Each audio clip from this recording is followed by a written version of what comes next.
In the quiet town of Harpers Ferry, West Virginia, a single event in 1859 sent shockwaves across the nation and forever changed the course of American history.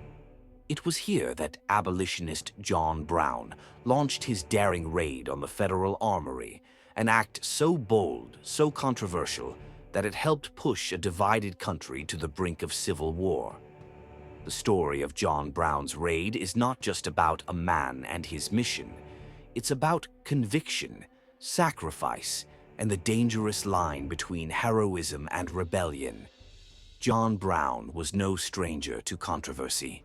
A deeply religious man who believed slavery was a sin against both God and humanity, he had already made a name for himself in Bleeding, Kansas, where he fought pro-slavery forces in a series of violent confrontations. By the time he arrived in Harper's Ferry, he had come to see violence as the only way to end slavery once and for all. His plan was as ambitious as it was risky: to seize weapons from the federal armory, arm enslaved people across the South, and ignite a rebellion that would topple the institution of slavery forever. On the night of October 16, 1859, John Brown and his small band of 21 followers, including 5 black men, crossed the Potomac River under the cover of darkness. Their first move was to cut telegraph wires to prevent word from spreading. They quickly captured the armory, the rifle works, and several key buildings in town. But their victory was short-lived. Local townspeople and militia forces soon surrounded them, trapping Brown and his men inside. As dawn broke, chaos unfolded. A few of Brown's men were killed in skirmishes, while others fled or were captured. Trains and towns across Virginia spread the news that Harper's Ferry was under attack. Within hours, U.S. Marines under the command of Colonel Robert E. Lee arrived to put an end to the standoff. The final assault came swiftly.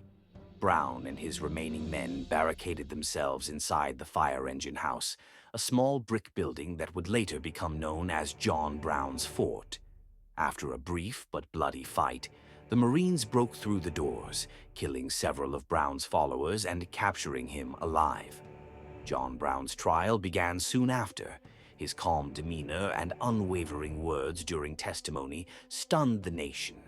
He insisted that he was fighting for justice and that his actions were guided by a higher moral law.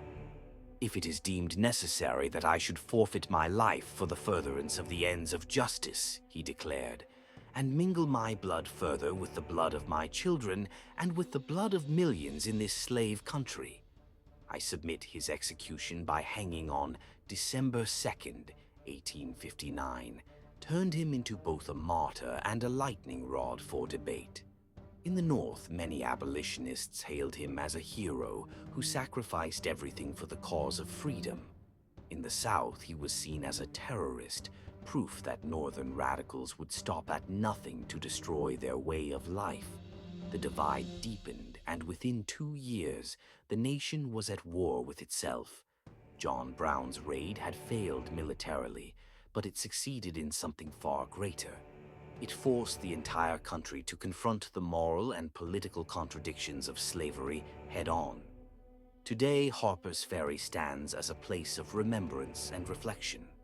Visitors can still see John Brown's fort, preserved as a symbol of defiance and the power of belief. Walking through the quiet streets, it's hard to imagine the chaos that once unfolded here. The gunfire, the shouting, the fear. But the echoes of that night still linger in the walls and the water, whispering of courage, conviction, and consequence. The legacy of John Brown remains complex. Some see him as a visionary who was simply ahead of his time, while others view him as a fanatic driven by dangerous zeal. But no matter how you interpret his actions, one thing is undeniable. His raid on Harper's Ferry became the match that lit the fuse of the Civil War. It transformed a quiet industrial town into a crucible of conscience and made John Brown's name synonymous with one of the most pivotal moments in American history. More than a century later, the story still resonates. It challenges us to think about what we're willing to stand for and and how far we would go for what we believe in.